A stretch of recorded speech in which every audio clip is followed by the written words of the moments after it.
In 2008, I worked at a retail clothing store with my girlfriend Chelsea.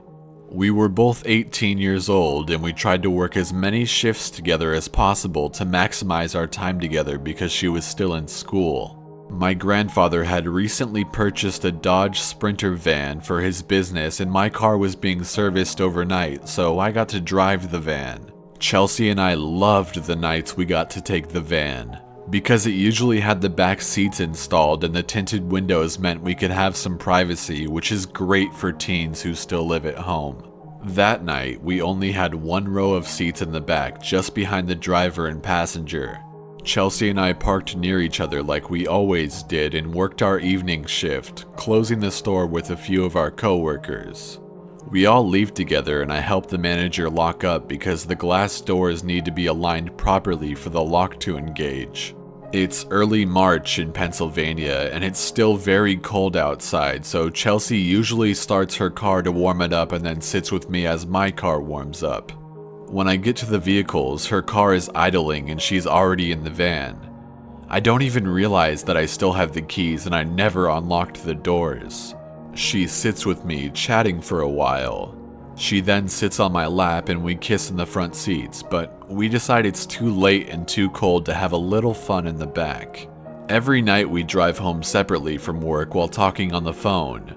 She usually gets home first and I stay on the line while she walks up her long driveway in the dark. That night, I made it home first for some reason, and I knew I had a lot of stuff to carry in, so when I'm close to home, I tell her that I'll call her in a little bit.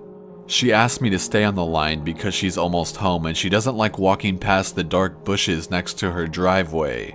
I stay on the phone and fumble with all of my things I'm carrying out of the van. I know I locked and armed the van because as I was using the key fob to lock the vehicle, I dropped a few things while struggling to keep the phone to my ear. The motion lights have illuminated the whole area, so I'm able to see everything that I dropped. We both make it inside safely and we also decide not to stay on the phone because she had school in the morning. I begin to doze off almost immediately in my bedroom. I lived with my grandparents who built a house to accommodate for my grandfather's aging parents suffering from Alzheimer's, my great-grandparents, so that they didn't have to go into a home. The driveway runs parallel to a daylight basement that has 2 garage doors, an entrance door, and the French doors to my bedroom. I'm falling asleep as all of the motion lights finally turn off and now my room is completely dark. It wasn't even 20 minutes later when I'm jarred awake by the alarm sirens of the van. All of the motion lights are on and the flashing lights of the van's alarm are filling my room. I left the key fob upstairs in the main part of the house, so I run upstairs to silence the alarm. In the kitchen, as I'm grabbing the fob, my grandfather in his boxers, my great-grandmother in her nightgown, and I in my boxer briefs all meet in the dark. My grandfather grunts as he sees me grabbing the fob, but what my granny said sent shivers down my spine. She basically asked why the hell I was running around outside at this time of night. I wasn't outside. I explained that I was sleeping and she insisted that I was outside making the van alarm. My great-grandparents' bedroom sits above the garage doors looking down over the driveway and the van. I'm assuming she's confused, she has Alzheimer's after all. The goosebumps from her exclamation prompted me to grab a knife from the butcher block anyway, and my grandfather followed with a baseball bat. We both walk outside warily, in our boxers, in the cold but highly illuminated and loud dead of night. The van is still going crazy. The interior lights are all flashing, and I remember that specifically because I'd never seen a car alarm do that. We silence the alarm and start looking around. My grandfather says he thinks a deer may have run out of the woods in the dark and hit the van. I don't say anything as we investigate. When I reach the back of the van, I notice the door is wide open. That explains the alarm. The van has a feature that if the vehicle alarm is armed and a door is open somehow from inside or outside, it alarms. But how? I locked it and armed it, hence the blaring alarm. That's when I realized the door was opened from the inside. My blood ran cold. The door is open so the inside lights are still on. I see the empty space behind the row of seats and there are wadded up napkins and a chip bag. They weren't ours. Someone was in the van with me the entire time. I must have left the van unlocked by mistake when I went into work, and that's how Chelsea was able to get into the van without the keys at the end of the night. Was it a homeless person escaping the cold, or someone with a more sinister intent? What if I had gotten off the phone like I wanted to? If they had bad intentions, the fact that I was on the phone might have saved my life, because Chelsea would have raised hell if she heard me being attacked. I get chills every time I think about it. We didn't call the police because my grandfather was skeptical of my conclusion, but my gut tells me that I didn't drive home alone that night.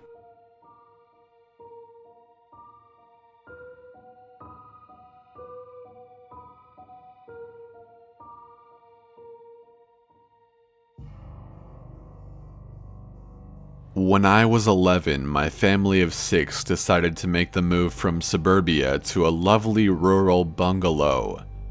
I have 3 sisters, aged 9, 12, and 18 at the time. We were all excited for the privacy and isolation of our new home. For once in our lives, we would have no neighbors and a large yard to play in. Our home had large picture windows giving us a beautiful view of the farmland around us. My parents dislike curtains because there were no neighbors and they collect dust, so we all figured, what's the point? The summer was so much fun there. Every morning I would get up and take my dog for a walk around the woods in our backyard. I absolutely adored the feeling of being alone and was enjoying the freedom of all of our new space. Fall eventually rolled around and I continued my routine of walking my dog both in the morning and after school. I remember one morning while walking my dog, I began to feel uncomfortable. I was alone in the woods, there was no one around, but I still felt as though I was being watched. I had shivers down my back the entire walk, and for an 11-year-old, I just felt really strange. My dog was acting weird too. I kept trying to go farther into the woods, but she kept trying to pull me towards our shed. The shed rested at the very back of our yard, on the edge of the woods, where the trees thin out quite a bit. I didn't like how I was feeling, so I took my dog and brought her back to the house and went on with my day. Days went by and I just couldn't seem to shake this feeling of being watched, especially when I was in my bedroom, which had a huge window in it that overlooked our backyard. The view of the woods that I had previously loved was beginning to scare me. I assumed it was just because it was fall and the forest started looking kind of gloomy, I guess. I started having nightmares about waking up in the middle of the night and seeing the figure of a man in our backyard. Weird things kept happening around our house. We all suddenly noticed that we were eating things like bread a lot quicker. Every morning, half a loaf of bread would be gone, and my parents attributed this to their hungry, growing children. One evening, I woke up and heard noises coming from our family kitchen, which was just down the hall from my bedroom. It sounded like someone had come home, and I assumed it was my oldest sister.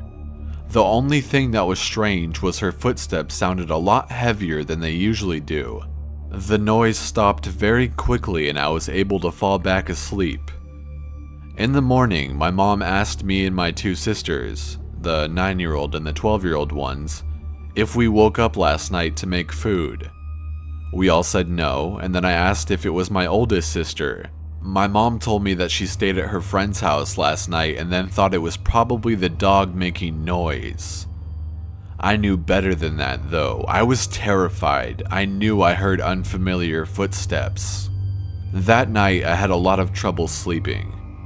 I still felt like someone was watching me. Eventually I had fallen asleep but woke up around 2:30 a.m. I heard noises in the house again. It was the same footsteps I had heard before. I stayed in my bed and felt paralyzed. I rolled over and faced the window, hoping that if someone came in my room, they'd think I was asleep. The noises stopped and I closed my eyes as hard as I could.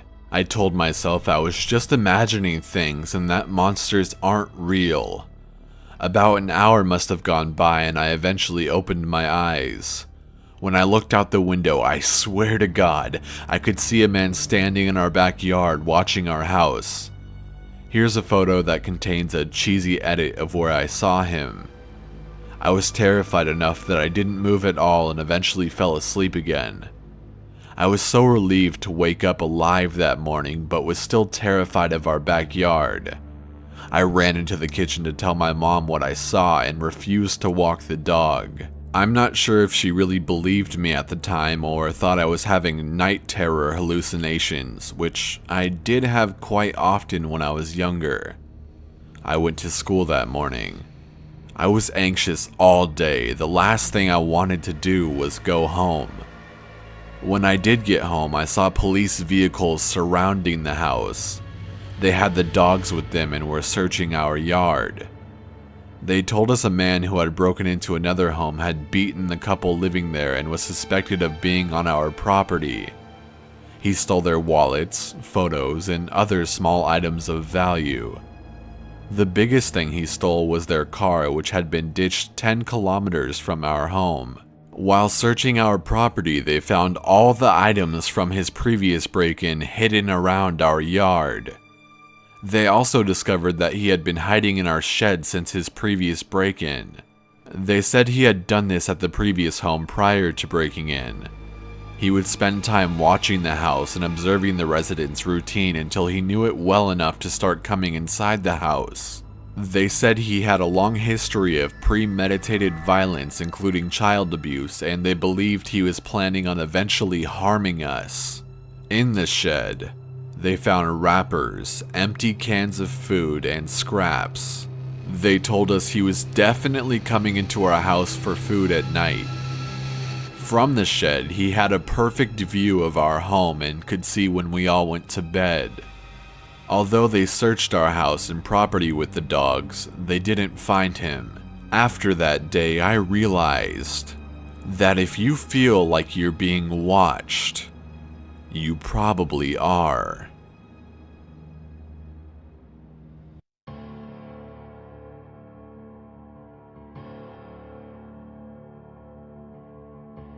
The writer of this story's first language isn't English, so cut them some slack on the word choice. One night, I stayed at my campus until late at night. It was about 1 a.m. in the morning that I decided to go home. On the front gate of my campus, there was no public transport left, so I had to take the one that's farther away and I needed to walk for 10 minutes before I got there. The path which I had to take has no street lights, so it was dark. In the middle of my path, there was a woman who I knew about. She lived near my boarding house. I've seen her around the area a couple times. It seemed like we were going the same way. I didn't really think much about it at first, but then she looked over her shoulder and she walked a bit faster. The next thing I know, I was left alone there. After I finally arrived at the main street, there was a bus parked at the side of the street waiting for people to board it. As soon as I got onto the bus, I noticed that the same woman as before was on the bus too. She looked terrified when she saw me, and then she changed seats, moving further away from me. I then realized that she probably thought I was a stalker. It was funny for me until I realized that I would get off the bus at the same time as her, and she might really think that I was stalking her then. I was confused. After all, what could I do? Should I try to talk to her and say, hey, I might be big and scary, but I'm just a normal college boy who lives in the boarding house near your house? But that would be awkward, so I decided not to. Finally, I get off the bus, and yes, she got off there too, of fucking course. My boarding house is located in a private housing complex. To get there, I need to walk in a small alley first.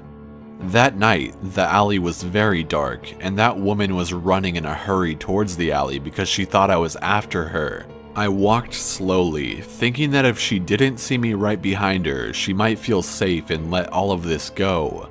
I was very wrong, because just when I was about to go in the housing complex, there she was, looking terrified and started screaming at me. I really didn't know what to do, so I just approached her and told her to calm down. I was right about to explain everything when she took out a kitchen knife from her bag. The situation intensifies quickly. I jumped back and told her that I am not a stalker. She didn't believe me and came at me with a knife. I was about to run when a boy who lives in the same boarding house as me passed us. He obviously knew something wasn't right, so he approached us. He told the woman, who was confused as fuck, that I live in the boarding house. I then apologized to her, but she was still upset and left, still looking at us with her judging eyes when she walked out. I made sure she was already far from me when I finally thanked the guy who saved me and told him everything. He laughed at me, but I couldn't laugh. I just had a knife swung at me and it scared me. So yeah, the woman who lives near me, I'm not a stalker and I have no intention to stalk you whatsoever. So please don't think about me as a bad guy who followed you home the other night.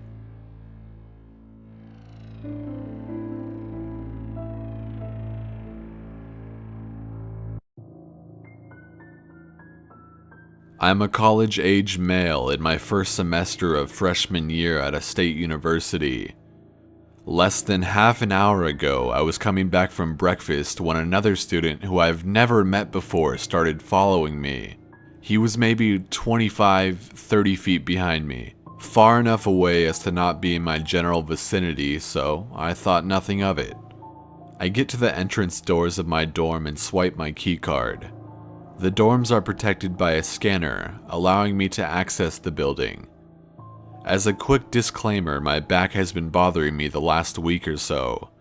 I could barely get the door open for me to get through without a spike of pain shooting up my spine. The only reason I was up and at 'em today was because a midterm was due.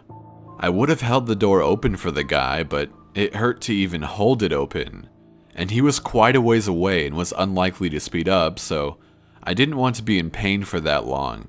Dick move, I know, and evidently he thought so too, because as I let it shut behind me, I could see in the window to my right his reflection, his head lurching forward and eyes widening in a, "Really? You really just did that? You asshole," kind of look. I sighed and got ready to apologize as he came in behind me, still moving down the hall because I needed to get back to my room to pack for class. He came in and didn't say a word, at which I thought, fair enough, but I did notice that he was picking up his pace.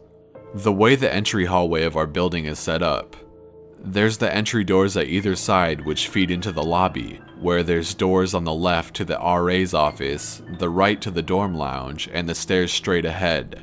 I head toward the stairs straight ahead, expecting to hear the door to the lounge being perhaps somewhat angrily jerked open.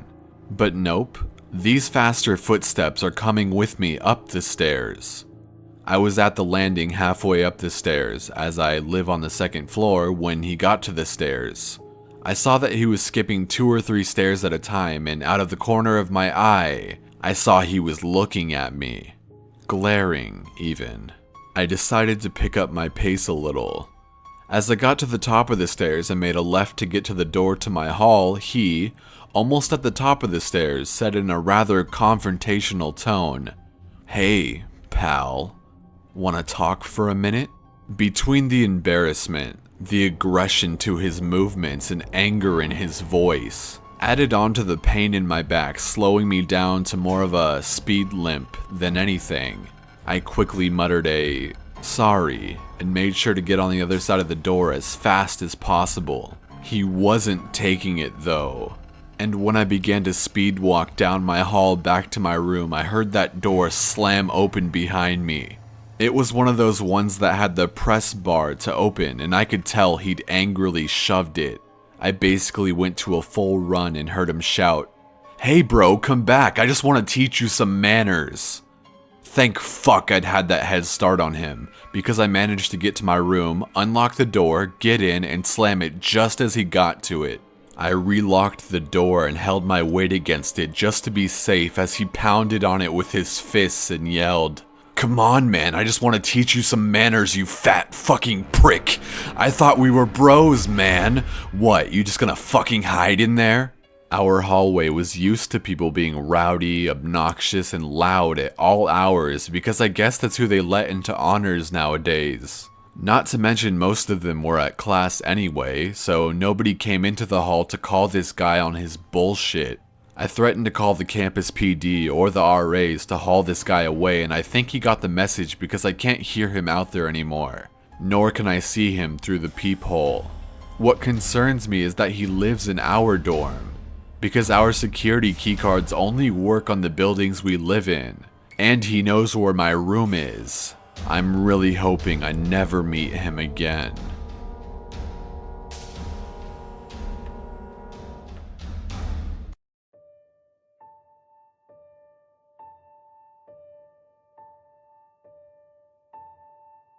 This story is told from a female's perspective. My New Year resolution 2012 was to get into shape again. After my first kid was born, I had lost my athletic interest, but I had every intention of getting it back. So I started running 4 days a week with my friend Hannah, who is a great runner and motivator.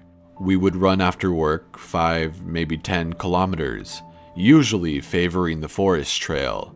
It's the kind of trail that has lighting in the darker months of the year, so you can run there anytime, really.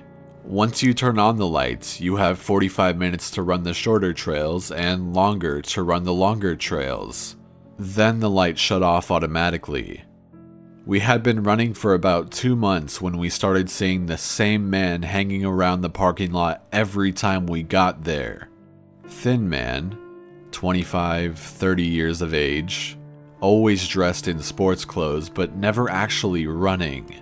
He never looked you in the eye either. We speculated that he could be homeless camping nearby because he was constantly there. We got used to seeing him, sitting somewhere close by, silently and always on his own. We felt sorry for him. He never seemed to talk to anyone or interact at all. But there was something about him that made us hesitate to talk to him or ask if he was okay. I can't pinpoint what it was, but something wasn't completely right about him.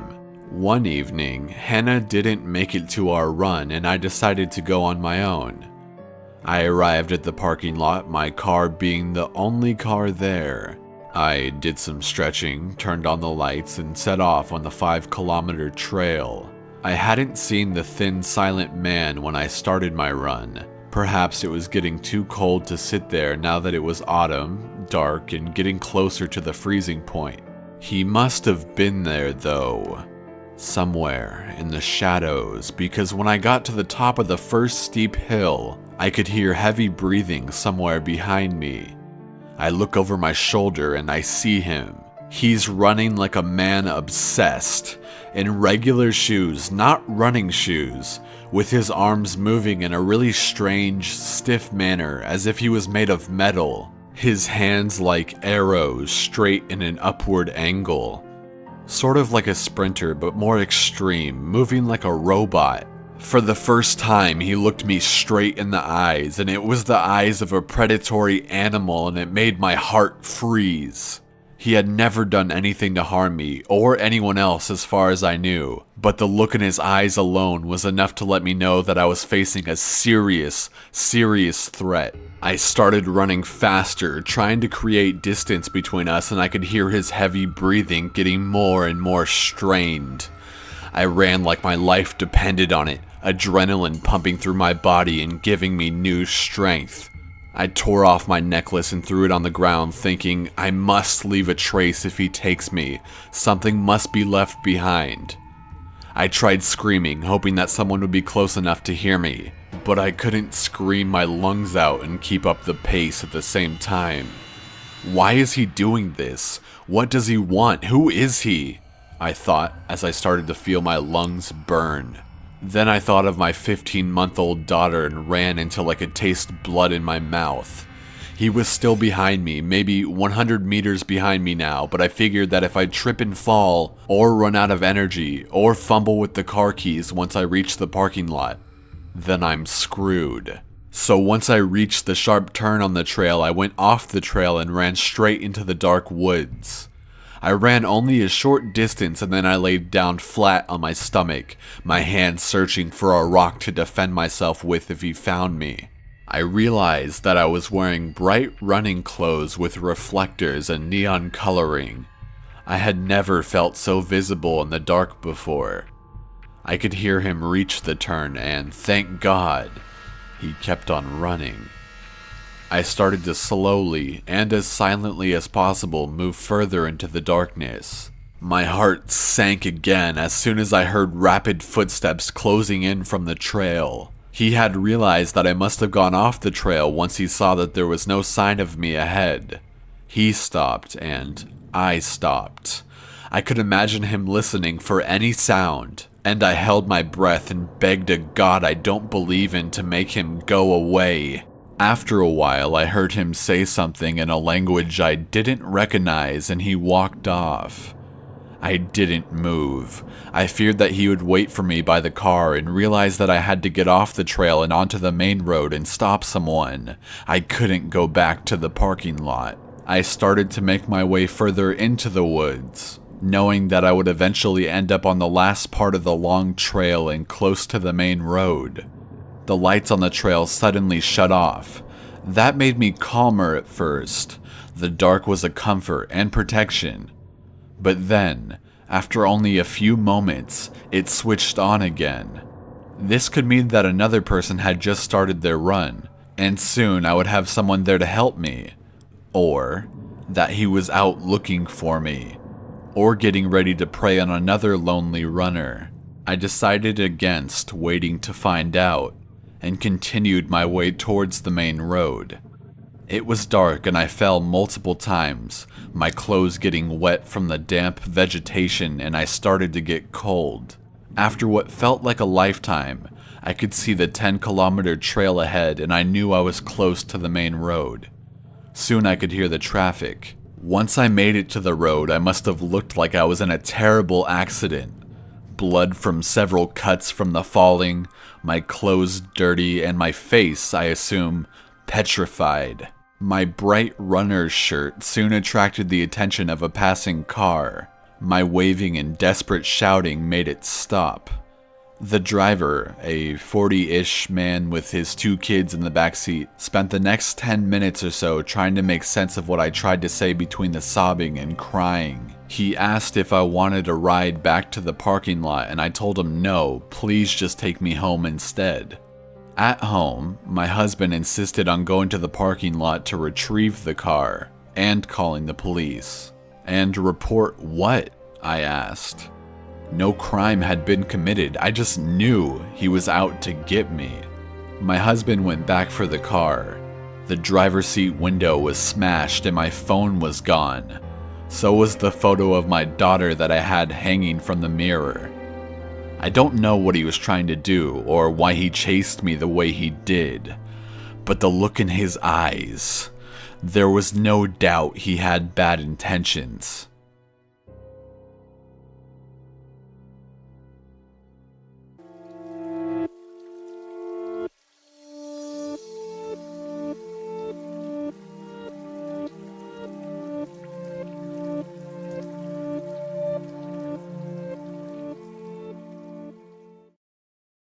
Hey everyone, I hope you enjoyed the video. I wanted to put something out that was a bit longer for you guys.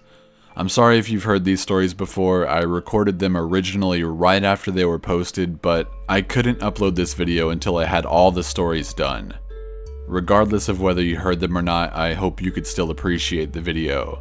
Anyways, I wanted to ask, A lot of you keep asking where my old videos have gone, mainly the stalker ones like 1 through 11 I think. They're taken down to protect my channel from any potential issues. In most of these old videos, I have permission from the authors of at least 2 of the stories I had used in the video. I have over 10 videos taken down, so that's at least 20 stories plus taken off my channel. I was wondering if you guys wanted me to take the old stories from the taken down videos that I do have permission to use, and re-narrate them and post one long video of all my old stories. The only issue with that is that if you've listened to my old videos from before, you will have heard these stories before.